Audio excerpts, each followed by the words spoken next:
WesWes show. All right, welcome to another episode of the Empty Out the Clip podcast, the EOTC. My name's Cams, and I'm here in the heart of West Auckland with the brother in the house, Leti Smith. What's up, my bro? Man, started on late, man. Shit. Fell asleep on the hip hop, man. So good, man. I forgot the Manly Seagulls game was on at 6 o'clock. They were playing Newcastle Knights right now. It's halftime. Yeah, probably the second half already started now, but they were ahead 20-0. So I'm comfortable. That's a comfortable win. I don't have to worry. My team's got 2 wins on the trot, so we're heading for that top 8, man. Wishful, that's the one. Shout-outs, good to have you on. Let's do some shout-outs. Oh, cool, man. Shit, my shout-outs, my list of shout-outs, man. Shout-outs to the Us Eddie Tuale. I reached out to him to possibly look at jumping on some future episodes. Shout out to him. Shout outs to the family over in Sydney at the moment. I'm expecting my nephew. Haven't seen him since the week before his wedding. Shit, and that was about 2 years ago. 2 years ago, we had a conversation. So it's been a while since he's jumped on and actually FaceTimed us. Shout out to my brother as well. He's turning 53 tomorrow. We just had a late lunch here. Also, shout out to my brother-in-law Joe for coming over to start work on the garage, getting the roof done, and to my sister Ruth as well. She bought gongayos. It was the first time I think in a long time I've actually done jack shit, man, because I was walking around with gout. Yeah, she bought all the food with her and literally just cooked it outside. Didn't bother anyone, and she was just happy to be here, just like cooking and, you know, like not causing a fuss or anything. But she brought the boys over and they came and did some weeding. So shout out to my nephew Mazai and Aja, and to my older brother Filippo. And last one's probably to the Raj, cracked this 100 up at Wada. Saw all the Mammoth boys standing behind the post. In some of the videos that I've seen, the Conversions going over the post to celebrate one of their own finals from Mammoth.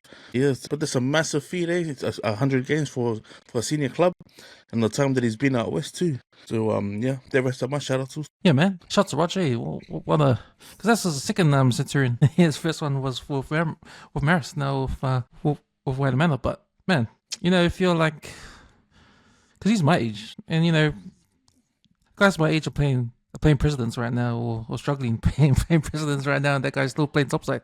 So congratulations, Raj, for you know, your achievement, and yeah, man, a happy retirement for the greatest game. Yeah, man, just make shout out to all the listeners to the WesWes Network, and don't forget to check out our podcast group page on Facebook. It's a private page, so you can jump in, answer the questions, and the security will let you in. It's your chance to throw some comments and articles, and we can talk about it on the podcast. Also dropped last week was our latest issue of WesWes Sports, issue number 7.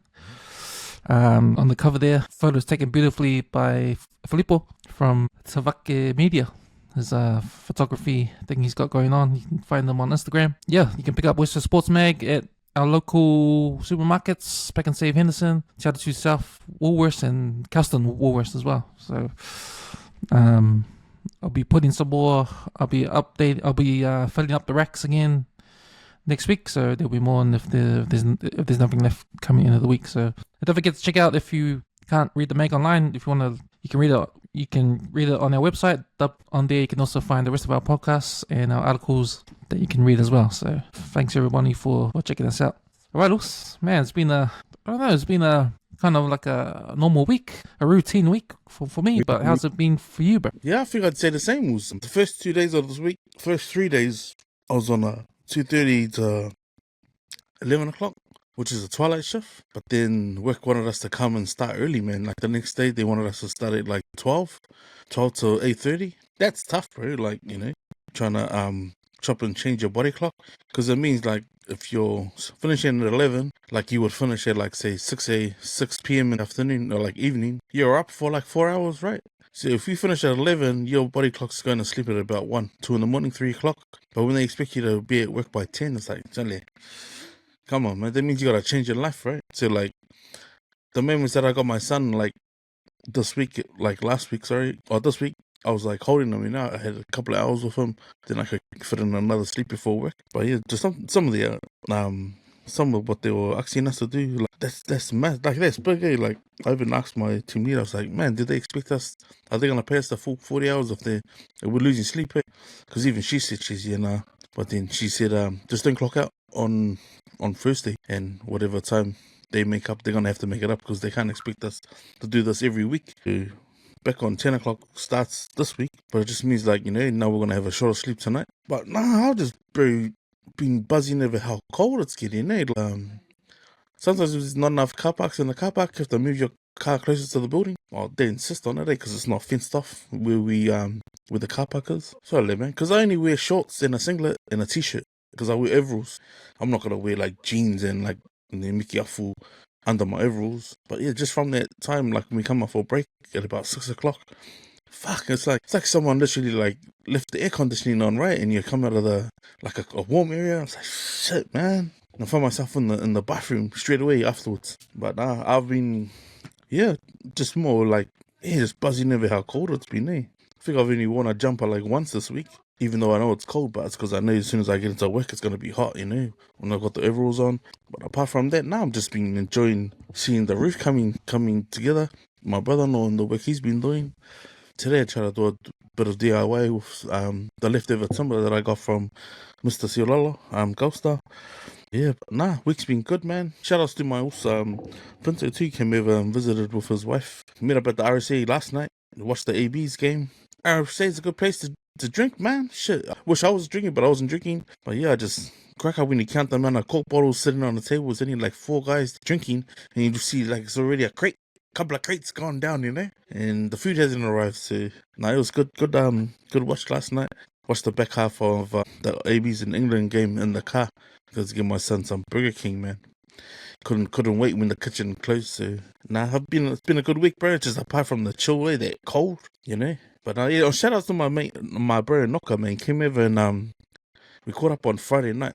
But I don't know who the hell catches up here like 11 o'clock at night. Fuck. We were sitting outside for a good 45 minutes, bro. But yeah, I was just testing out my old work jacket, because I asked the work if I could wear my old work jackets, because it's a high-vis jacket. And like, I'm sick of freaking going between departments and I gotta take off my jacket just to put on a high-vis. It's like, to me, it's stupid, because, people don't know, a high-vis only goes out to 2XL, 3XL. Then after that, they go fucking, okay, we got a special order. So if you're getting a special order for a high-vis just to go over some jumpers that you got on, you can imagine the stress, because you're not going to be able to zip it up. So I've got I got 3 jackets here, all 4, 5XL jackets that I can just put the jacket on there. The only thing is just got a different company emblem on the chest, so I might just start wearing them. I've got the girls cleaning them already, so I'm looking forward to wearing my new old jacket to work with a different company name. So hopefully the company comes to a party and gives me a mikiafo for work. But other than that, also our week's been same old, man. It's just been cold. What about you? Also, how's your week been? Yeah, I've had a good week. Like I was saying before, like when this like I said last week, we're at the start of the 4 months of straight 5-day works, man. 5-day working weeks, no holiday until to the Labor Day holiday. So it's kind of like plays on my mind, like shit, it's gonna be a long grind. But now I booked my ticket to Samoa for September. Yeah. So I'm gonna go a week in September. My mum's already gonna be there. She'll be there 2 weeks before I get there. So when I get there, I'll meet up with her, and then we'll come back on the same flight. But yeah. So just looking forward to that. Also, our family started a Biggest Losers challenge. Oh, nice. So it was a $50 one, $50 entry, $5 penalty if you go over every week. So we're gonna weigh in. Yeah, weekly weigh-in for 8 weeks, 8.5 weeks. Yeah, started 2 weeks ago. So 2 weeks ago? Yeah, started 2 weeks ago. So second week. Happy to say I haven't owed a penalty of $5 yet, because I haven't. Oh, nice. I haven't gained. Oh man, pretty happy with that. I'll probably have to watch out. You got this, Oos. All the listeners are gonna be behind you as well, man. So now we can keep you accountable, Oos. Let's keep that penalty count down. Yeah, man. So gotta think about doing that now. No, it's good. It's good. It's a good idea to force yourself to think about eating healthy and try to lose weight, because I'm over, man. When I started, I started 136. Now I'm 133. So I lost 3 kgs in 2 weeks. Hopefully I don't go over next weigh-in next Sunday. So, yeah. Work's been same old. It's been actually easy, because I've got this new job at work. I mean, there's a new job at work that I'm working on, and it seems straightforward and just the same old, same old. So I'm just getting into it, and when that happens at work, it's like the week goes fast. Yeah. So yeah, so same old there. And then came home Friday, took the missus to watch a movie. Went to watch a movie once. Watched that new one, Long Legs. It's a horror movie. Any good? Yeah, man, it's pretty good. I'll talk about it some more when we talk about what have we been watching later on in the episode. But yeah, man. And then yeah, man, just relaxed yesterday. Didn't do much. Just family stuff, and yeah, jumped on for him to the clip. So that's me, man. So we'll get into our topic. So man, this happened today. I saw this morning. Donald Trump got failed assassination attempt. No way, there's no way, no one. What do you mean?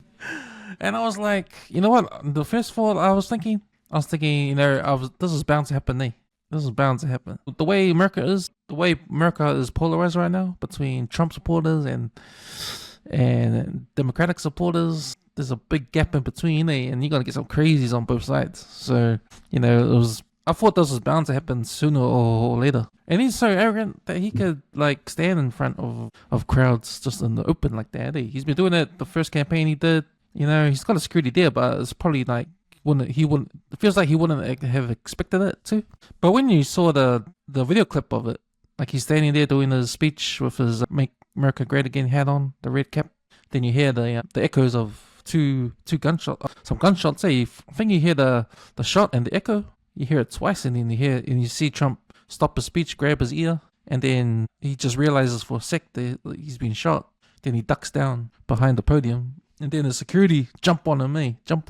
And then you hear some more cracks and echoes of gunfire. And I believe the ones you hear afterwards are the ones that are actually The shooter. The snipers shooting at the direction of the fire and actually killed the shooter. And reports come out it's a 20-year-old male. There's other reports saying that it's all fake. But if you sort of read the comments on social media, people starting to say it's fake, or people starting to say, "Oh, he's going to be the president now." That's the way to get him to be president. Which I thought, that how does that work? People going to feel sorry for him? Sympathy. But the other thing I saw on the video clip, when the security or the Secret Service, they sort of say, "Okay, things are clear. It's clear.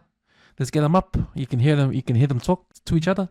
"Okay, is it clear? Is it clear? It's clear. It's clear.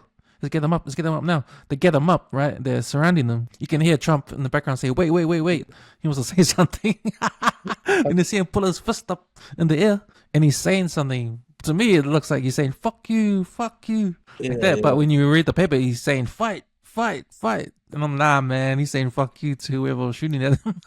Or to his haters. Nah, I think you're right. When I first saw him get up, I read his lips like that too. But then I'm wondering if that's AI doing it, like once they've seen footage. You know what I mean? Because the one I saw, when you told me about it, I just jumped on and I saw on X that Elon Musk was reshared, and he was showing his support for Trump. Bro, it literally looks like he's saying, "No, wait, let me say fuck." And it's like he's saying fuck. You said, I wouldn't be surprised, bro, if that guy's like, that video is going to get retweeted and everything of him saying fight is going to be blurred out now. And all you'll be seeing is him saying fuck. Because that's what I first saw in his mouth too, man. Like when he got up. Like I was thinking, is he saying fuck you to the shooter? But man, the thing, like I saw the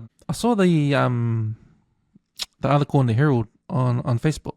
And yeah, the best things to do when you see these articles on Facebook, especially from the Herald, is to read the comments, because they're funny, man. They're funny. Yeah. But I get pissed off. And this is one I empty out the clip on the Herald. When they say, "Oh, due to the amount of offensive comments, we have shut down the comments." Oh, shut up, man. Yeah. You gotta let that happen, man. Yeah. What happened to freedom of speech? What? No one's gonna get offended. It's just like people typing, man, saying their opinions. Some of them is real funny. But that, like, to be honest, I think I've been watching closely, like, just just Biden and Trump's sort of like first initial engagement when they had the press conference. The open and it was more of the journalists talking about how Biden's age and just how he doesn't look like he's fit to run for president at the moment, and like how they were making like so many comments about like his physical age versus how old he'll be after his second term. And then they try to snip it. Okay, look at how often you'll see him run to the podium. He used every bit of energy just to get to the podium so he can start his speech. And then on top of that, they're criticizing him how he's pretty rusty with his data, like his statistics say, like when he went from saying like his billion, the tax cuts, and then the hole that the Trump presidency left when about tax cuts and shit, and like how bad it was, but just how he got confused saying billionaires, trillionaires, and like they really jumped on him. And then next minute, like not even a whole 24 hours later, we've seen this guy's being shot. Like Trump's being shot, man. It's like, man, if they were making a movie about it, it'd also be a good movie to watch it. Like less than a day. Well, it's America right now. It's been a laughing stock of the world. I think it's their politics, because you got two of the worst people to represent their parties, right? Like, yeah, Biden's old, but he's so old he can't even. He's got dementia, eh? It's like he's losing his memory. He can't put words together. He's frail. Yeah, I think there were reports last week that 3 doctors or a doctor deals with Parkinson's disease was seen leaving the White House 3 times last week. Well, he's 83, eh? And Donald Trump must be 80, and they're saying, the thing I couldn't get past, because I had to laugh. I was trying not to laugh because, like, going on. He's old. But he's like, when someone said, like, look, he's old. He is one of the oldest presidents that would ever put into the White House. And look, he will be 86 when he's done. And then he's like, they got him saying off camera, like, well, in a time when politics was new to me, I was the youngest at the time. Now I'm just the oldest. It's like, fuck, you're like old. Like, bro, when Barack Obama was like in his 50s, like early 50s, it's like a pretty, prettiest difference. Come on, man. Like, he's gotta be serious, eh? Like, doesn't he want to live like, fuck, you already had your stint, man. Like, you've had a turn at battery, yeah. So, man, give it up, bro. Give it up, bro. Like, the thing is, he's putting his ego before his party, eh? He's putting his ego before the party, man. It's like, surely, like, that's the one thing National Party did. And look what they did. They ended up in government here. They fell on their sword and they said, fuck you not, let's go back. Let's win it another way. We'll just do heads or tails. Judith, take another title, man. You pick which title you want. You pick it, and fuck it, we'll just go with the older bottle and the racist kind, and he's gonna get us over the line. But fuck, that's what Biden needs to do, man. That, like, I don't know, bro. I'm just not sold on it, eh? Like, fuck, you feel sorry for him. Like, even the last 2 minutes of the press conference that he had with Trump, fuck, he had nothing to say. He just stood there and just keep blinking, man. I was like, sorry, this is my cookie on Aussie, like nothing's registered, eh?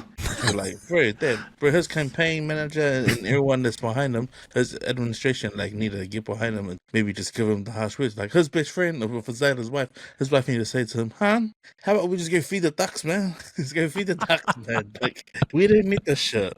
Because I think a lot of Americans will be thinking, like, man, if this guy's going to meet with the world leaders, fuck, is he going to remember what to even say? Like, is he going to go there with the intent, like, or does he need someone else to speak for him? Like, Yeah. I feel sorry for him. I feel sorry for him, too. You don't want to die still working, eh? Like, I can see him dying if he wins, I can see him dying during his term. Campaign. You don't want to do that. I think it was President Roosevelt, the last one to do that. But you're right, man. Go feed the ducks or something, or retire, or you spend your last years just relaxing.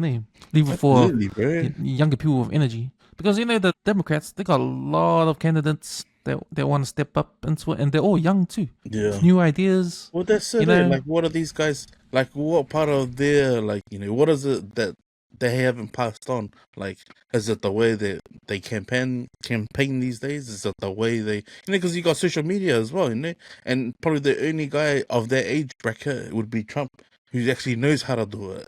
But that's because Trump's just fucking out the gate and he just speaks his mind, bro. He used X and Twitter to his advantage. You know what I mean? Like, he'd talk about everyone and anybody who needed to be spoken about, and he just used his opinion and the freedom of speech, just to fucking say it. Like, remember, like, what's funny is, like, bro, this guy had indictments fucking at his Miami fucking compound, bro. And now he's ready for president again. Like, that's gangster, bro.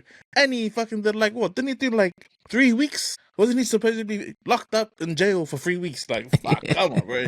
If he doesn't get in, bro, he's the fucking, like, the true, real-life gangster story. The guy who got shot on his fucking campaign to his fucking return to the top, bro. Like, that would be the most iconic comeback. That would be better than we coming back and winning that Queensland, like, up in fucking Suncorp, bro. Like, that would top that, man, if he got in again. And to be honest, I'll get buy one of those bulos and I'll wear it on the show as well. Like, that'd be crack up if he gets in, man. But that's the thing. What makes Donald Trump appeal to his supporters, because he tells the truth. He doesn't. Yeah. He doesn't. He's a politician that actually tells the truth. Because I'm an asshole. So what? You know. He does those ones. And I think it was Dave Chappelle who had made a joke about it too. Like, he was saying Trump would be like those ones that he'd be like people in the Democrats, like the rich people in the Democrats, like Hillary. They'll hide from. They'll know how to hide their money from the tax man and that.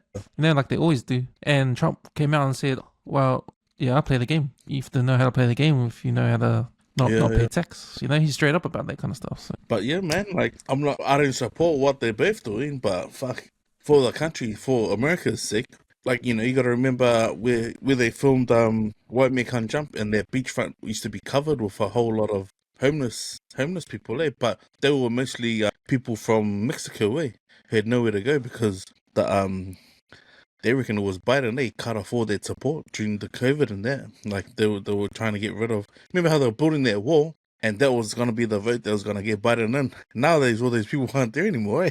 None of these people aren't there anymore. So, fuck it, if Trump gets back in, he might continue building that wall. Like, it's just scary. It's scary times for everyone in that country, man. He's sort of funny, because I remember in his last debate they had, the last one, Trump was saying on his debate, you know what, I don't want to come back be president, but I can't stand to see this guy like ruining our country, so I have to come back and beat him.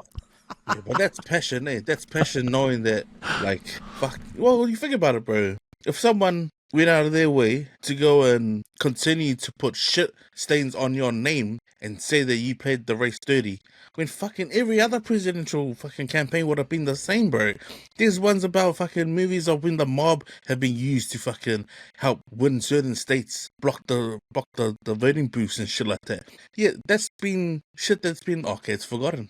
People don't talk about it anymore, and that's how they won those states, Or the senators are fucking rallied saying, okay, we'll go with these guys because this is what they promised us in return. The fact that, like, he got, like, what? Like, jail type, bro, that's gotta, man. He's probably thought about it already. How many directors are willing to record that movie? He's already clickbait in his head, like, man, we're gonna sell that on fucking not on Netflix, but there'll probably be another streaming fucking thing that's gonna buy it, and he's already sold it, bro. So he's like, you know what? I'm just gonna do it just for the sake of it, and get this piece of shit out of here, man. Because I think the way he sort of lost the last election was sort of like on the better of all that just bad publicity. It wasn't because of what he was doing, because, man, a lot of the YouTube stuff that had come out about what the good that Trump was doing, like, for the country, and like people saying that they couldn't get jobs in America, or like it was mostly the immigrants said that he sort of didn't really cater to,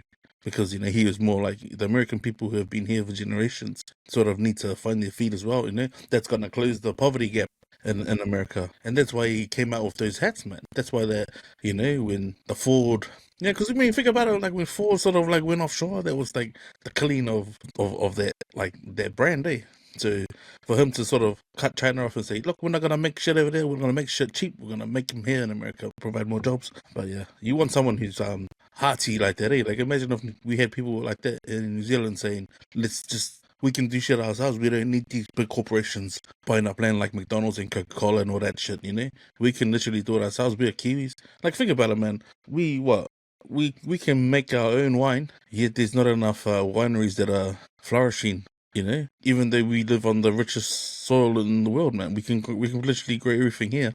But I don't know, we still ain't up to scratch, with a lot of things. But yet this is a beautiful country. You just need more people passionate about their countries like Donald Trump. Yeah, whether it's good or bad. Yeah, I just thought, like, no surprise when I saw it. And yeah, it's just odd, because you probably expect a lot of that stuff going on. How easy it is for any type of shooter to come to any kind of rally like that and open fire, like the amount of security guards. I heard they even got snipers at baseball games, in the foul games and they just have be there randomly like a anti-terrorist kind of thing, So it's something we don't have here, Like we don't gear up for terrorism, but a country like America would.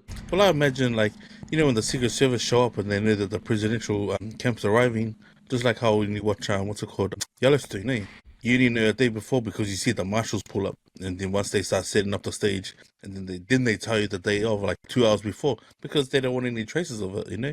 But this here would have been probably a little bit different, where they would have known, okay, if there's going to be a sniper in one of the buildings, we would have make sure all of that side is covered. But if that person was just standing in the crowd and was close enough to throw an apple at Donald, because bro, you think about it, like unless they were cross-eyed. Right, like they would have had to but it makes you wonder for this stage, dude. Because to get must they? Yeah, it must be. But got his ear.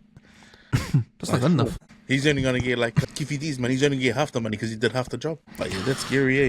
We got a new award to give out on the podcast. The Give Yourself a Uppercut award. We're gonna give that award out after we talk about the sports. But nominations for Give Yourself an Uppercut award goes to the New Zealand Herald for me for turning off the comments under their story. Number one. It's not even our politics, right? Yo, hard. It's got nothing to do with New Zealand. Two, it's entertaining. You keep those comments rolling because people want to have a laugh. And three, man, that's on social media. You're not going to offend no one. No one's going to get hurt.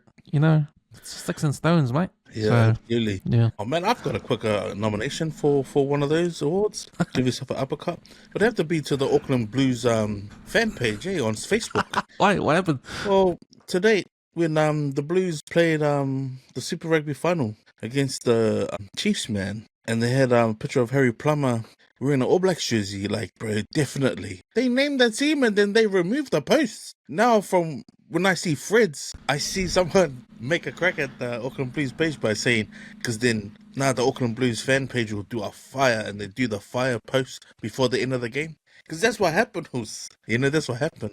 So now when I read the thread and I see that, bro, there must have been a whole lot of other people that saw what the Blues did.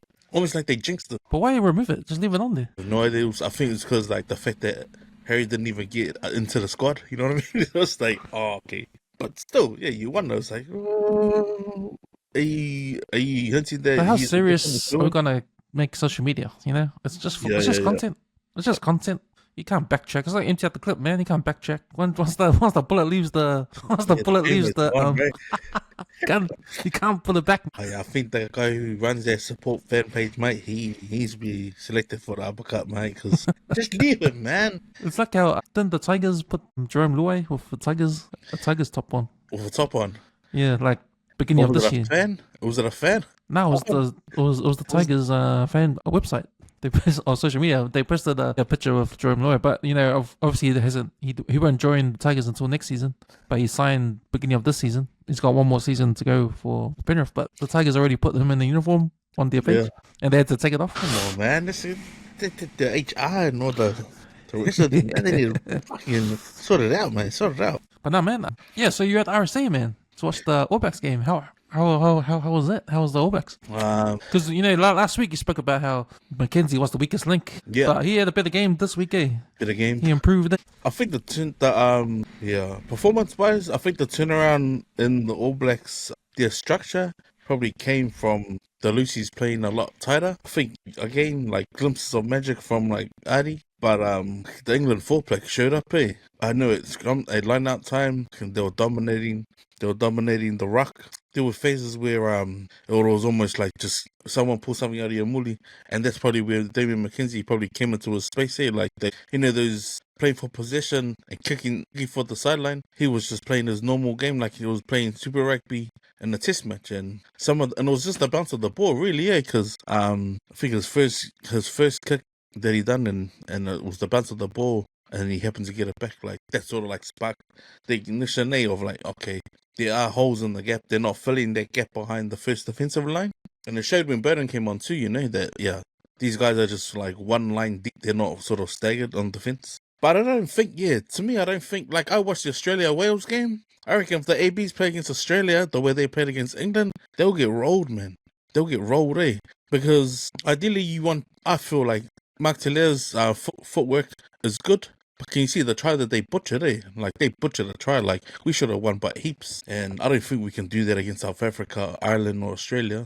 Like, the way Australia looked against Wales, because that was a good game. I watched that game in detail. I just feel like Professor played well. I don't see why they pulled him off. But then the injection of Burton Barrett was probably the difference. Because just to me, I don't feel comfortable seeing that. Like, you know, how many strings of like set piece did you see the backline at the scrum time? How many set piece did you see them run out? The ball goes past center because Rike still hasn't scored, man. You know what I mean? And now wingers aren't scoring. So, and if that's coming from a team that plays running rugby, because England, bro, breaking play are fucking mint, eh? They are mint, man. 2 or 3 phases, and Smith's got the ball for the kick option. Like, he's obviously doing enough to pull the team inside the goalposts to leave their wingers out wide. And I think the All Blacks had nothing for it, eh? And again, Damian McKenzie favours the left side of the field where they kick into the pocket. And then when they're finding space, they manage to pull him out of their pocket and attack that same side. So I think he still needs to be, I don't know, either he needs to be swapped out, because I think even the change of halfbacks seem to have done it, even when the new halfback came on. But yeah, I'm not sold on McKenzie, to be honest. Like, securing him, like going on to a harder team. Like, it might be different against Fiji, but then again, Fiji have those drawer players. They might already know the way their guy plays, and they're probably just gonna try and hit him late, eh? Like, try and throw him off his game.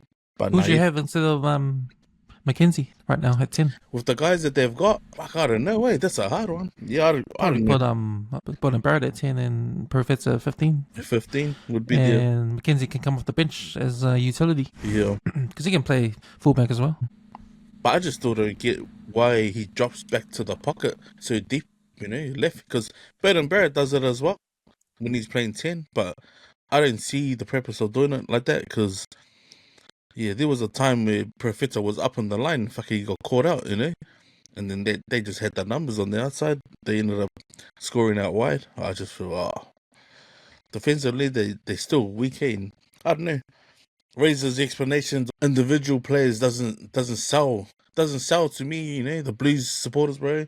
To me, it needs to be a well-polished unit. Like, I need to be hearing, like, fuck, the front row, the forwards played well. I don't want to hear, like, individuals played well. Like, bro, they've got, like, well, how many guys from the World Cup are still in this team? They're a long way from playing what we need to be seeing, you know? But I mean, it's still a new squad. I thought the All Blacks were lucky, eh? I thought the All Blacks were lucky to win this game because they were in trouble when England came to the lead, eh? I think they're as a unit, they're looking sort of suspect, eh? Like, they weren't going forward, they weren't going backwards, but England were capitalizing on their mistakes, really. And England had that rush defense all game, keeping All Blacks in the same spot, really, and they had to kick over them. They had to use the kicking game to get past England. But yeah, I think the difference between the All Blacks and England last night was England doesn't have a good bench, eh? And our bench, when Burton Barrett came on, it was a big difference, eh? Because man, he had a good kicking game. He did kick once when they went over the full. But other than that, he had a good kicking game. He came on 50th minute, replacing Perfetza. I think Perfetza was good, carried on from last week. Yeah. He's a good run of the ball. I've always liked Perfetza as a fullback because he can run. Yeah. It sort of reminds me of Nick Evans, like a short version of Nick Evans. But he's a good run of the ball, like Perfetza. But when Burton Barrett came on, it was different. Eh? He was a catalyst. So he was a good runner. He stopped that try in the last try, eh? Yeah. He stopped that last try. Oh, he made that last tackle to stop that try. Got it, bro. It's amazing, bro. But that's like, if anyone else would, that would have been a try, eh? If there was anyone else, I think there would have been a try. But I think because Burton's obviously better than us Island boys and the size of his brothers, fucking just to get under the ball, that was. Well, he made the tackle, and then when the ball came over the line, I think it was Jordy Barrett that came in and did the held up the ball. That was a try-saving tackle. That would have maybe tied the game. And because I was worried about the All Blacks 30-year record at Eden Park, undefeated. Yeah. You know, like, don't let this team be the team that will snap that streak, that winning streak at Eden Park. You know, Calalan, the region, Eden is a fortress for the All Blacks. So, but you know what? For the first time ever, I kind of liked England. I never liked that team. I never liked that team. I was cheering for them at the pub, bro. Really?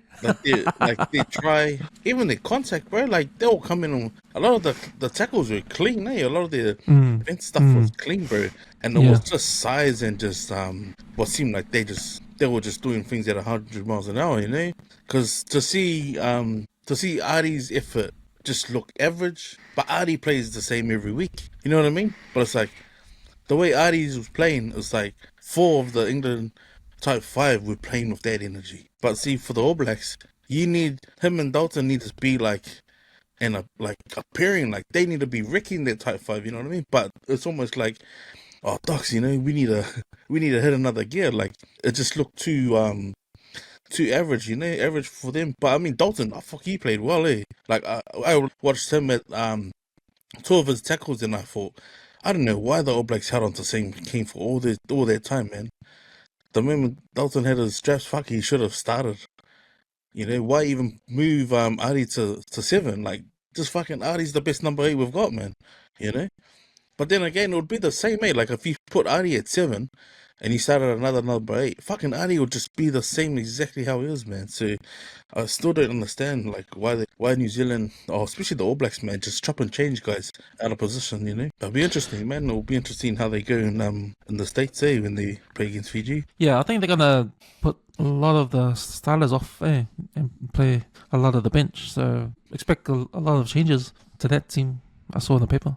Yeah, I hope Caleb gets a run though. Fuck, like his form he had in Super Rugby deserves a start. Like, yeah, I don't care how Mark Carter start. Like was he even playing for the Blues this season? Like, yeah, with a season like that, you know. I just want to make a quick shout out to one of the usos in Perth. That's a avid listener to Empty Out the Clip, and he made some. I'm not gonna say his name because he made some post on Facebook that cracked me up. There, he was like, Can someone put a missing persons on the number 6 for the All Blacks? I was like, hey. And I was thinking, oh, true. I never saw Sammy Penny final at all. Like, this is what I'm saying. Like, if you're gonna play against England and England's like 5's coming at you fucking like that, like, see that tackle with the line out, bro, and Petty threw the ball at his legs. Where's the All Blacks back free? Fuck, you couldn't see them, mate. It was like, all right, we got 5 minutes of Artie. You got 5 minutes of Dalton. Fellow, let's see, come on. But nah, damn, like, yeah, does he forget he's playing 6 or is he playing lock? It felt like that, man. That's why I'm like, bro, your type 5 needs to get wrecked from those guys, man. Like, you know? I'm missing an action guy. The other guy I was impressed with was Marcus Smith. Hey, he was the man. Like, he was, like, in control of the game. Like, someone told me he's Filipino. The ladies at work were telling me he is. He's Filipino. Yeah. Like, I was like, yeah, relax. I'm like, yeah, he's like, I was like, shh. The Filipino girls at work. I didn't ask, man. Yeah. Yeah, he is, man. But yeah, he had a good game, man. It's funny because they took him off, right? Yeah. And then his replacement got injured, so he had to come back on. But I was thinking, man, he was the good player. He was the best player on the team. Do you know that was tactical loose? Because by that time I had left the pub and I was going to Burger King, but I had my Sky going on the car, so I was listening to it and I wasn't really watching the screen. But then he goes off did he only go off for like a couple of minutes or something? Nah, he went off as a full replacement in the second half. Geez. I forgot what time it was, but his replacement got injured, had to go HIA, and so he had to come back on. And I was thinking, bro, you should have just left him on, man. Because I was shocked too when he came off. I said, man, he was having a good game. His kicks were on. So he looked like Mitchell Moses for New South Wales game 2, man. But he put that pressure on, with some of his tactical kicking again, in that last 10. And he saved that try. He made that tackle, saved that try. But that was a mistake from Perifetza because he passed it the wrong way. Remember they had that break? Oh, yeah. And I think it was Talia had the ball, passed it back in, and Marcus Smith, he grabbed it, Well, so I just want to say, man, if you're going to run, if you play wing, only wing or wing, just fucking run hard as you can, man. Like, I don't know why he was close to the line. Oh, bro. He should have just backed himself. I was glad I wasn't drinking and 2 of my kids are at the pub with me, you know? Because it was just me and the boys, bro. I would have just fucking chucked something across the room, me. You're like, what the fuck is that, man? That's why I don't like supporting these cats, man. Fuck. Really Samoa one day again. Fuck, you know? Yeah. One of those games we need to watch. Well, Mana Samoa one day game against Spain, 35-30. In the rain, In the rain, yeah. But, yeah, man, Razor, he's 2 games in now. But, for me, unconvincing, man. Unconvincing. I think they're lucky. They're lucky with England. I think they're going to struggle with South Africa. I think South Africa's a good chance to beat the All Blacks. I think the Wallabies will give them a run. Bro, the Wallabies played, like, from what I saw, it almost looks like the Wallabies before they went World Cup, you know? With the guys that they had on the field. By a couple of players. But it looks like that team before all the changes that Eddie Jones made. And then some, you know what I mean? But fuck, yeah, they were on fucking fire. But that game was good. I watched most of that game. It was like literally try for try up until like maybe 36 minutes. And then, bro, I think Wales had some just poor decision making at the ruck, man. You know? Like passing the wrong side. Lazy hand. But at the same time, it's hard to say because Wales aren't their flesh, and the Wallabies aren't their flesh. So you got two bottom of the table teams going at it. I don't think England is as good as Ireland, and we're lucky to beat them. It looked like we're lucky to beat them, and I think the goods is Ireland because they beat South Africa game 2, their game. So Ireland look number 1. They're still they're number 2. They're number 2, They're ranked. Are they? Or number 3? Yeah, I forgot. But I think Ireland, South Africa look really good. And I think the top 3 now would be South Africa, Ireland, and All Blacks. And just which of those 3, will duke it out. Well, I think I've got it here first, bro. If Australia have one more game or 2 more games and then play the All Blacks, or if this is the All Blacks 1 team, I think Australia will roll them, bro. Comfortably, I think on defense, bro, they've been playing well. I think they're good on defense-wise, and I think they've got enough experience league to pull off an upset against the ABs. Oh, sweet, you put up a post on MT the Clip.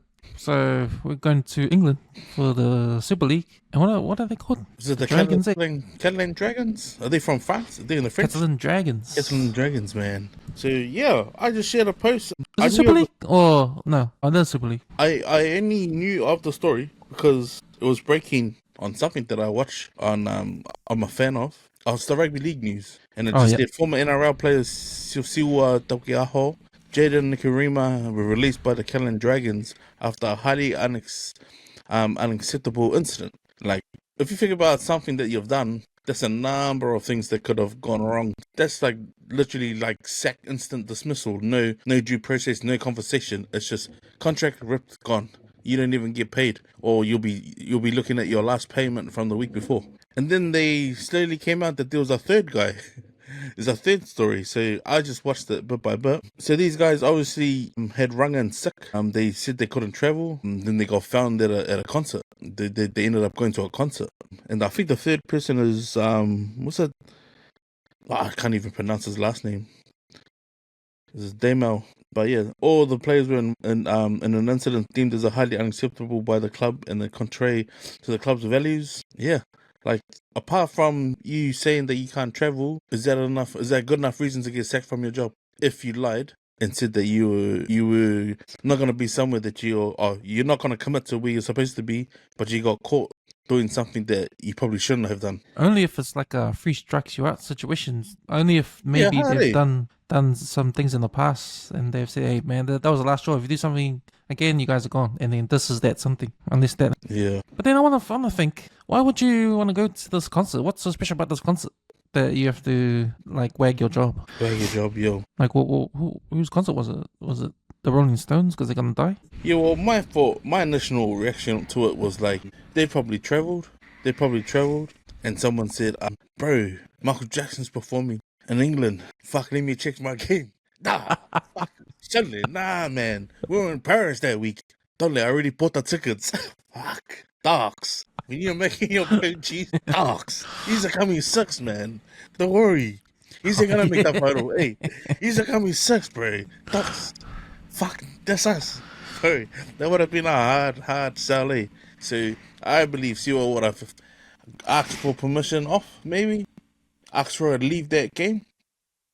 Knowing or like, because they would have been more than 4 weeks out, I reckon. He would have planned it.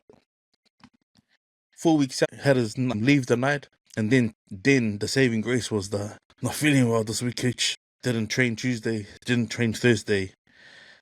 Wasn't named in the team to travel, and then on Saturday, and then on Sunday morning, middle page at the concert with the person in concert. Fucking, that's probably what did it. Eh? But yeah, it probably would have been a number of things. I reckon it can't have been just that. That's sad though, because now they're out now, eh? But they're all day. So did they go over to Super League when they passed their peak at NRL level, hoping to finish their careers there?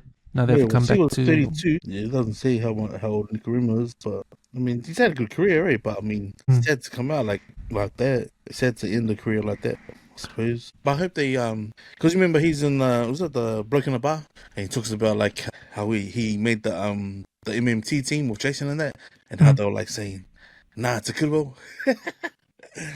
He did a podcast about it, eh?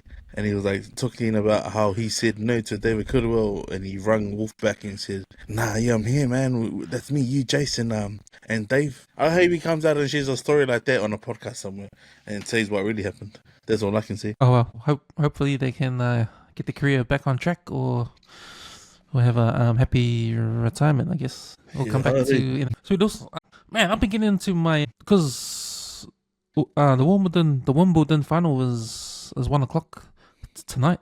Djokivich versus the Spanish dude, 21-year-old Carlos Alcaraz. Man, I watched their semi-final. I watched the semi-final, Alcaraz and Medvedev from Russia, their semi-final. So it was so the first set, Medvedev won. He won easy, yeah. But then, man, the second set and first set, Carlos came back and just smoked them, eh? And then he smoked them again on the third set, on the fourth set to win the match. So he went straight to the final. So it's a repeat of the final from last year. It's Alcaraz and Djokovic. Djokovic won last year. Okay, how old is Huh? How old is that guy? Because he won it last year, didn't he? Yeah, he won. He won last year. It's the same final as last year. Yeah. He's 37 years old. So 37, he's number one. Carlos is number 3, and he's 21 years old. Oh, 21 or 22? 22 years old, I think. No, he's 21 years old. So so that's the Wimbledon final. So I'm team Carlos. I like that guy. He's a young dude. He's pretty humble, eh? He's pretty humble, and he's good to the fans. I saw him walking to the stadium, and he just saw some kids taking some photos, and he just ran over to the kids and had a photo taken with them. The chef staff, the kitchen staff of Wimbledon. I saw him just run over and jump in the photo. So he's that kind of dude, just a humble guy. What's that flag from? Where's he from? Oh, he's from Spain. 21, bro. That's massive, eh? I wonder if he'll be around for a while. Yeah, most probably, yeah. Most probably. If he wins, it'll be amazing if he wins. But that's tonight 1 a.m. to 4 a.m. So it's not sure I'm gonna stay up and watch that, but it should be a good match. You heavily watch the highlights or something, eh? Yeah. It's just fuck. He's good, eh? It's like he doesn't sweat, eh? He doesn't sweat under pressure, man. Like, and fuck. I think what I like, not that I invest my time in watching a lot of tennis, but it's like when you watch him, Djokovic, like just when he's on a streak and he's winning. You know, they show no expression in their face. Hey, it's all just like, so if that guy didn't have a gap between his eyebrows, it would just be like Malmaninga, bro. And it's just straight face and, hey, just the hands, hey, like.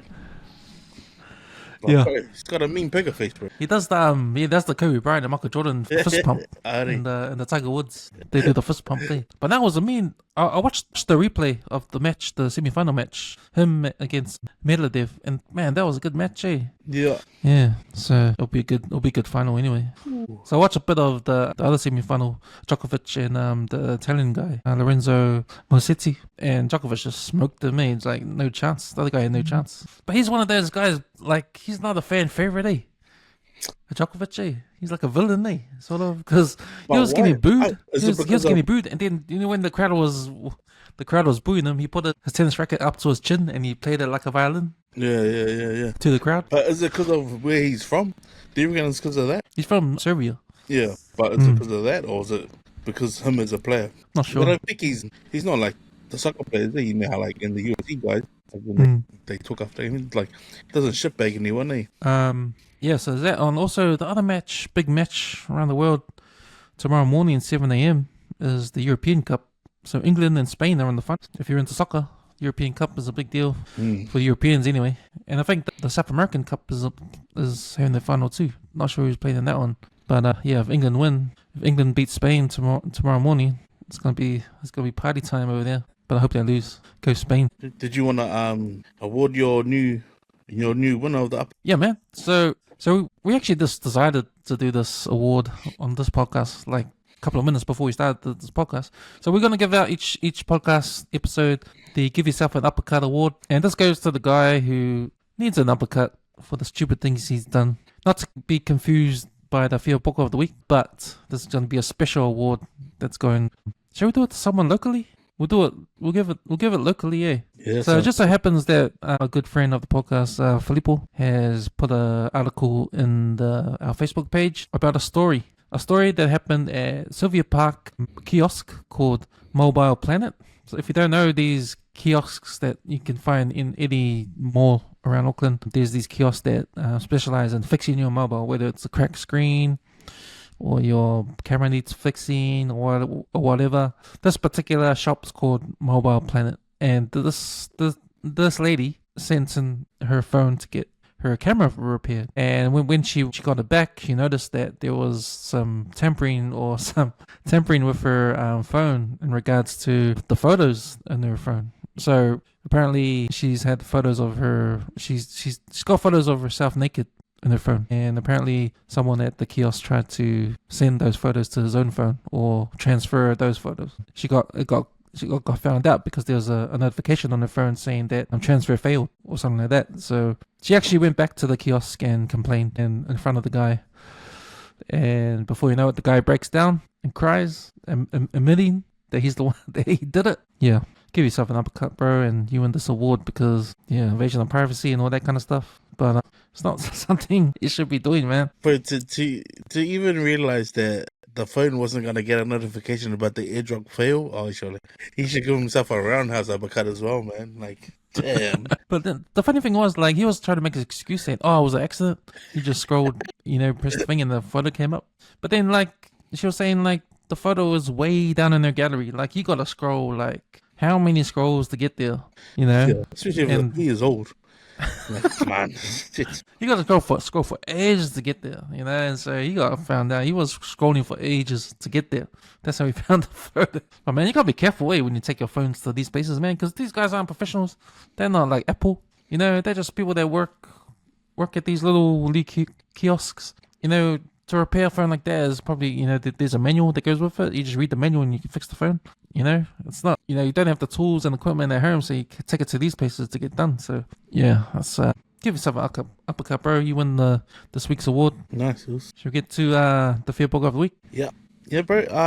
This is quite a few, I've just seen, there was one that hasn't been shared. So, yeah, wheelchair boxing rules. As a former, World K1 champ and gridiron player Bob Sapp. He's in the ring, but he's not in the wheelchair. He's actually pushing the wheelchair. So what it is, it looks like two guys in a ring in wheelchairs boxing each other. But the thing that I'm sort of like not understanding is like, there's one guy, he's got a bandage on his leg, and it looks like his leg moved, like he could, you know what I mean? Like, it's not like they're just sitting down fighting, like, and they can't walk or anything. But the guy with the bandage on literally like raises his leg for leverage almost, to do like an air punch, you know what I mean? Yeah. Like a punching air shot. But that's when I was like, oh nah, like what the fuck's going on here? Like, This Bob Sapp. But you're right, man, because when you look at their feet, they're holding on tight. And you gotta press your feet down to hold on, eh? That's what I'm wondering. It's like, okay, and he's adjusting his feet. Look, his like feet that. I was like, up. hey. Did this guy try to check his, like, when you check a kick and kickbox, the guy literally tried to check the guy's punch and he lifted his leg. So I was like, oh, no, I'm not sold on that, bro. So I think that's in the running for Fia Poko, bro. Like, to check the guy's punch and he lifted his leg. Like, come on, man. Use your hands. Use your hands, oops. Another one here. I don't know. This one is from Meek Mikey 33, man, from Insta. But man, I don't know whose wedding this is, and it's obviously turned into a TikTok. But what it is like walk-in entries to weddings is like a thing now. Like, I know it's been a thing with most island families, but this entrance has got to be the most. I don't know, bro. It's like this guy here is like, this guy. Only joking. But then why this lady comes all the way down and boom, you hurt her forwards. Like, oh nah. And it was funny is that the audience like, oh my god, oh my gosh, oh my god. I don't know how many oh my gosh came out of that, but her Mully is fine. She carries on walking. But there's more, man. So this guy comes down and he obviously he's not going to work on Monday because he just down the stairs, man. And it was crack ups that day. Someone put on the Snapchat right on beat too. Yeah, yeah. Like, hey, yes, and his back is like the girl behind him, and she's like watching obviously herself. walking down. Yep. Mm. And then the guy tried to dance it up, but he's still sore, man. King Alo Mully's like, he's obviously shaking his ass, but man, he must have really hurt his bum because he came down real fast. But this entrance here's got to take the cake. Like, number one, don't ever throw your flowers at me like that and my hair's not filled, because obviously his hairdresser or Onyx was not filling his hair for his own wedding, so he had to come to his own wedding looking like a guy, I don't know. But bro, that has got to be one of the most entertaining Fia Pokos, and there's so many Fia Pokos to choose from in this video. It's like I don't know who, you know. But yeah, that must have been a fun as wedding to be just cracking up, laughing at all those on it. You know, they're on. And this one is the Adoba Mitai. It's a prank. So what happens is the guy has just jumped in the car and he's driving his friend. So I don't think it's a taxi or Uber, but they must be friends. But what happens is, as he sits down, a guy pretends to suffocate him with a piece of cloth, like he's unconscious now. And then he goes after the guy he's just jumping, and I don't know if you can laugh at it, because I felt the guy's fear. Like, I can feel the fear, right? But even for the guy to wake up and like pretend it's only a prank, man, it's only a prank. He's look, the camera's here, the microphone's here. But if you can see this guy, he literally looks sick. Like, it almost happened. Like, he must have been traumatized from something, you know what I mean? Like, he must have seen a whole lot of kids just get swept into the back of a car and then they took off.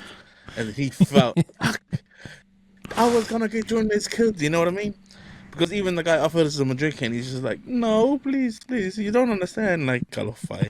It's like a prank that went wrong, eh? See, the Fia Poko in that one has to be the guys doing the prank on this poor dude. He's probably like, nah, man, you don't get it, man. You don't get it. And then the last one is these cops, man. Like, I don't know what they're thinking, but there's a group of cops and a chick obviously recording her friend walking outside the building, but it's the way he pushes this girl out of the way, like, move. Now, if you'd imagine you're the one being moved out of the way, right? So this cop pushes the chick out of the way, and these two other cops who have got a guy, like, locked, intertwined with his arms. But the push, no wonder why people don't respect cops, man, because they do stupid shit like that. But in my mind, I was thinking, move. There's a guy who's what? Shorter than you and myself. Like, if that push had to happen, because move, man, there's a guy who's like 9 foot tall. Okay, and he's gonna fuck everyone up. But she literally was taller than the guy than they had in the armbar lock. Like, that makes no sense to me. So yeah, their cops got to be Fia Poko, bro. Sorry, and the last one was. So this is like Fickalicious Diva. So you know, there's like neighbors and there's other neighbors, right? And there's some people they just concerned about what's happening in their street. Obviously, the guy is just saw lights, seen another guy across the road, and then obviously it must be some sort of drama. So what's the best way to go see the drama without making it look obvious? And shout outs to the guy with the bucket hat, man. It's probably like 9:30 or 8:30 at night, and decides to go, you know what? I think I'm gonna turn the vacuum on and I'm just gonna go vacuum the lawn. Like, he's not cutting grass, he's actually vacuuming the lawn. So he's getting a really good close up and what's happening. He's decided to vacuum the concrete, to vacuum the driveway. While he's minding his own business, by the way. He's not looking at what's happening just across the road, but he just vacuums. And shout outs to Ty, who in the comments killed her.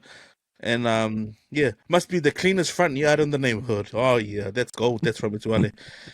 And then good old Phil with his little extras. Did anyone state the obvious? He missed the spot closest to the camera. So yeah, that's, I don't know. I leave that to you, bro, to pick the Fia Poko of the week. Sorry, man. Some good ones there, man. This is a hard choice, man. Yeah. But first of all, I want to say, who gotta stop with the dancing entrances at weddings, man. I mean, fuck, come on, guys, man. No more dancing with, man. No more of that, man. That's old, man. I remember when the Palangis first done it, eh? The first time I ever saw that. you know, the Balangi's first time. It was a big deal because it went viral on social media. Yeah. Everyone was doing it then, and now all the Islanders are doing it, and man, a lot of Islanders do it. You know, a lot of them do it, and like they're still doing it. You know what? If you're still doing something, you can get carried away, and you can end up being a disaster like the one we saw. You get the girl sliding down that. First of all, his idea was to do a dancing thing, coming down steps. Oh shit! You know the size of our people. Oops, you know the size of our people dancing down steps. You know we don't dance down steps, man. You know Usher, Michael Jackson's dances down steps. We don't dance down steps, man. Preach. Oh, guys, if you're planning a wedding, if anyone out there is planning a wedding and listening to this, please don't do any dancing down the aisle or dancing at the reception. Entrance, you know. Where's Steven Settle? Tell Steven Settle to go and do a video on no more dancing on the receptions, man. It's gotta stop. And saying that, I just gotta get out of the way. I just gotta get that out of the way, okay? Yeah. Bro, there's a lot of good ones there, man. Can I give it to 2 people? Bro, you can give Can I 2, split man. the thing? You can split it, bro. That guy off the vacuum cleaner looking at the cops is a funny one, man. That is like...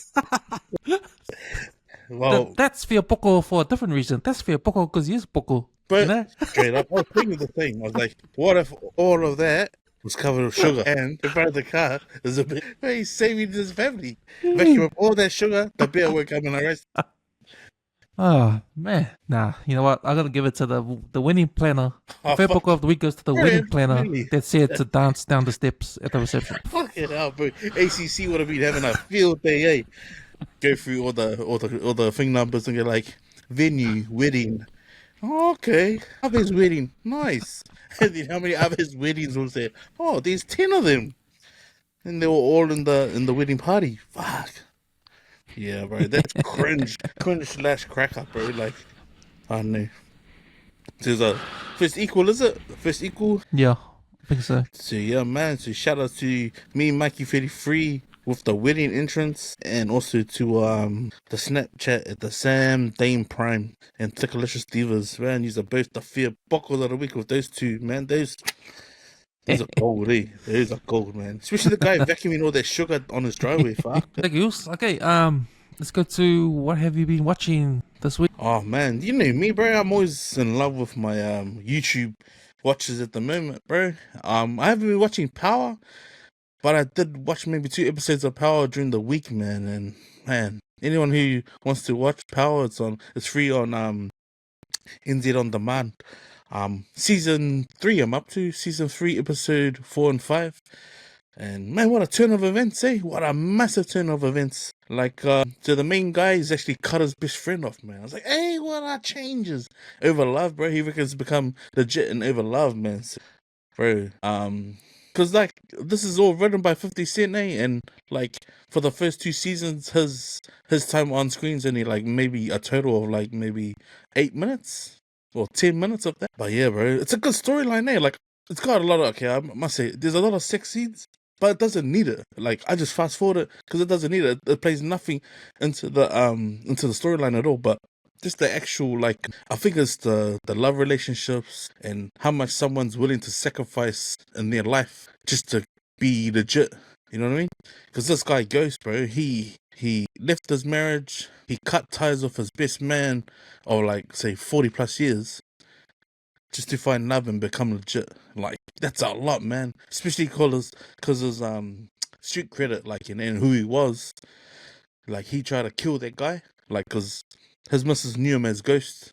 So for what he's done to cut it, like, if you imagine he lived a double life, and you were like a kingpin, like, or not, okay, let's not say kingpin, but the imaginary person that someone was trying to find, if you had to, like, kill that person, how would you do it? And this guy went and did it, man. He got rid of all his distributors, killed them all off one by one, and then he literally put that guy MIA. Now he can be himself. So him trying to be himself, like, and what he had to sort of sacrifice, you know, and it was a lot. So I'm just getting into the thick of it and like what he's gonna do from here. But man, I'm like, fuck this guy, bro. It's like, can't believe he, like, you know, did what he did, man. Cause especially because the money, the bankroll that he was earning. So now he's got a bounty on his head. So now that he's got a bounty on his head, I'm like, oh fuck, man. Then something they're gonna kill him off. So I sort of haven't watched it because I haven't been able to sleep through it. Yeah, because I keep falling asleep. But another one I've been watching is they're cooking with Rona. Like the family's finally packing up and they're leaving, man. So they're leaving Seattle and I just got a shame, man, to Chef and his wife, man. They called the Afulu family, so they got a couple of channels now. So Cooking with Rona is the one where they try and cook and share with their family, like whenever they eat, and just the health journey of Chef and what he's been up to. But I must say, man, his missus, I wish I had okay, I'm not gonna say I wish my wife was mechanically minded like she is. So Rita, bro, because Chef's got a couple of nice trucks. He's got a F-150, or it's not, F-450 pickup truck. And he said that the computer was going off and that he needs a new fuel filter. And Rita goes, okay, so we'll change it. He was saying to the camera, like, I want to take it to a specialist because my truck's still new and there'll be warranty, the work in there. And she's like, why? We can just change it ourselves. And he's like, but the tools, we parked it at the... And bro, they literally drive to where the caravan, he's got a caravan and a boat, is parked up, and his wife's telling him how to change it. Like, how awesome is that, eh? Like, she goes, kakala cover. You can put your hand in there, it's just like an oil filter. Bro, he does exactly that. And she's like standing there watching him go, see, I told you. And then she ends up servicing her son's car, man, which was awesome, man. It's not she's watching over them. She actually gets in there with the tools, the wrench, bending over the bonnet, telling her son to come and watch. And her kids are like grown kids. So I've been enjoying watching that, eh? Like they've been posting every day now because it's getting closer to them moving, so they might not have a window to post. Been watching that. And just a whole lot of reels, eh? You watch one, you end up watching like 1,000, eh? So now I've got a reminder in my I need to learn how to put a reminder on my YouTube to tell me to turn it off, eh? Because shucks, man, sometimes I'm sitting there a couple of hours and just forget about the world and time, and then realize it's 4 o'clock in the morning. But that's all I've been watching. What about you? What have you been? Yeah, so I took the missus to the movies on Friday. We went to watch movie that's come out, Long Legs. It's sort of like a thriller horror. It's sort of like the answer to Silence of the Lambs. So a few years ago when Silence of the Lambs came out, it was about Jodie Foster. She plays an FBI agent trying to track down a serial killer. This exactly is what this movie Long Legs is about. So the serial killer is played by Nicolas Cage, and if you watch the trailers on social media, the trailers itself are freaky as, eh? Yeah. Because it doesn't really show Nicolas Cage's face. He's the killer's name's Long Legs. He sort of because there's murders that happen every year on the same date, and it's always families, like the mum, the dad, and the kids. They get murdered in their home. And there's no evidence, any like break-in or anything like that. So the FBI agent is a woman, she's like a psychic as well. She's like a psychic, so they put her on the case, so she has to investigate. And it's kind of like I'm not going to tell the whole story, but I'm not going to tell the plot. But yeah, it's about her trying to solve the case. There's this stuff like devil worshipping and serial killer shit. It's like sort of like if you've seen Seven, it's like that. And Silence of the Lambs is sort of like that. But Nicolas Cage, he's awesome, man. He plays a serial killer guy, and he's nuts, eh? He's nuts. Kind of like the Joker type, but freaky too. But it's well done, eh? It's well shot. It's well done. It's scary because there's scenes where she's alone in her house and it's dark, right? She lives by herself in her house, and there's scenes where like she's like the camera is shooting her on the edge of the screen, and you can see behind her, and the door is open behind her, and you see her kitchen through the door. So that's the shot of the scene. And when she's on the table, she's reading something on her table while she's talking on the phone, and the shot shows her talking on the phone, and you can see the door open behind her and the kitchen behind her. That's alone is freaky because all you're thinking in your head, someone's gonna come through that door, because why would you want to show that door? Yeah, shit. And the music would have intensified or the music would have intensified. So it's shit like that. Like it's things like that happen, and it makes the film even more scarier. And it's pretty cool, man. Because I love getting scared. I love watching these movies that make you freak out, because I know it makes you feel. It makes these emotions come out that no other film can do. So it's the reason why I like horrors. And another reason why I like horrors, because I know it's not true. It's gonna happen for real. Don't have to worry about all that. So just use it like a excitement machine sort of thing. Nah, man, I recommend it. It's probably not as good as Silence of the Lambs, but it's good. It's a good film. It's good. It's a good watch. Long Legs. The other thing I watch, I've been watching on TV. There's a show called New Zealand's Best Homes. It's on TVNZ. So there's this Bali guy called Bill Spencer. He's from England. He came down here to he came down here to check out these architectural design houses all over Auckland. Like he goes to Queenstown too. He goes to Auckland, goes to Point Chev, goes to Mount Eden, Hibiscus Coast, Parnell, and he visits these rich houses. Man, they're real nice houses, you know. And he interviews the architect that designed the houses, and sometimes he interviews the owner as well. But some of these houses, man, they're real nice, real, like, they're custom made houses, like big kitchens, nice indoor-outdoor flow. A lot of money spent. There's this house in Queenstown owned by some Australians. They come to Queenstown for half a year every year, but they built a house. But it's a massive home on the hill in Queenstown. They've got like an indoor swimming pool, one of those those digital golf things room in their house. Yeah, it's like a lot of money spent on these homes, and these houses are millionaire homes. Sometimes could be a billionaire home, but the thing I noticed, there's no Pacific Islanders owning any of these homes, No, there's no Māoris owning any of these houses, to interview. Like, I'm waiting for that Balangi guy to come to this is like a nice home, like walk in and see an Islander family come out and go, hi, welcome to our home. Nah, you're not going to see that shit. Yeah. I was wondering in my head, when are we going to see that? But nah, man, I've been watching that. That's been good. It's it's called New Zealand's Best Homes. It's every Sunday it comes out. Season 1's out. I think next episode is tonight, but you can watch all the back episodes on TVNZ Plus. But yeah, man, that's me. Me, Noos. Like you be busy, yours. Sure, man. Let's get down to some last words. Yeah. Just wanted to acknowledge the Ghoster still flexing his gears that he's got on. I know he was in conversations with a new printer that one of the old boys had said to get a hold of him, and he rang me early hours of the morning yesterday before I started cutting. But shout out to you, Ghoster. Keep the faith, bro. I know that the NSL brand's got places to go. Then these places in the world that NSL is yet to see. My last words just to probably to any of the listeners who are probably just putting off having conversations with people and might be holding on to a bit of I don't know what you call it, maybe a bit of drama or stuff that they haven't ironed out. When my sister come over today, she wanted to reach out to my nephew, and I know that there's no drama with the nephew. It's just life's just got in the way, But one of my older sisters, she just mentioned that she wanted to talk to our older siblings, and I know with me and my siblings, we always got a divide. So it's good that there's 6 of us, because there's always a divide when it's time to reach out. But like, to me, I'm still not ready. To sort of like be the bigger man, or so to speak, and just say, yeah, I'm ready to talk, because I feel I'm not ready. So I'm glad that my older sister can talk with me by saying, oh, if you're not ready, then I'm not ready. So it was sort of like, okay, 2-on-1, sorry bro, you lost. But she carried on trying to make these conversations happen, right? So I guess my last words is that, like, maybe in God's time and in your own time, when you feel the Spirit, or when you feel like you're comfortable with it, I mean, don't let people push you into getting into a conversation that you don't want to have or you're not ready for, because sometimes their now is not your now. I know that, like, the conversations that I want to open up with my older siblings is deeper than maybe they think, because the way I've processed it in my head and like what my sisters and myself went through.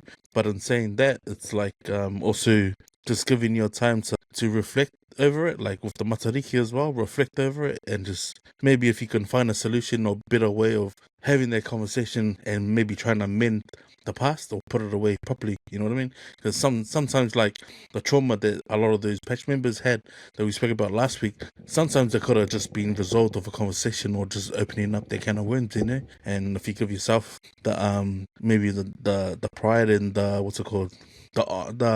courage just to have a serious conversation, because sometimes a serious conversation for some people might take a couple of bottles of liquor, just as savoring as a glass of wine, as a decent feed. Sometimes having a good feed and then diving into that conversation and then having some dessert afterwards works just as well, man. Yeah, man. So in saying that, Gililei, Latino na love, you know what it is. Yeah, man. My last words, man. After starting this Biggest Loser competition with the family, put another emphasis on health again. We always miss out, man. We always say it, then do it for a little while, then we stop doing it. But I think this family, like, my family said, oh, we're gonna start doing this. I was like, oh, not another one. Okay, I'll jump in. But then you start like taking it seriously a little bit. Like, then you think to yourself, do I really need to eat that chocolate bar, or do I nearly open a bag of chips? But man, I think it's all about small steps. Just do small steps. If it means just cut out soft drink. Drink water. So I think that's what I want to do. So this week, no more soft drink for me. Just drink water. Try to get used to that again. But yeah, man, health. Get on the health buzz because we're not getting younger. Amen, bro. Thanks, Us, for jumping on. Hopefully we'll get also Avi back. I think he's gonna get his headphones sorted out for next episode, and we'll get the man back on the mics and we'll talk some shit. But no, man, thanks for jumping on. Everyone else out there, have a good week. Don't forget our WesWes Sports Mag out online on our website www.weswesnet.com, and we'll see you next week. Let's get the fuck out of here.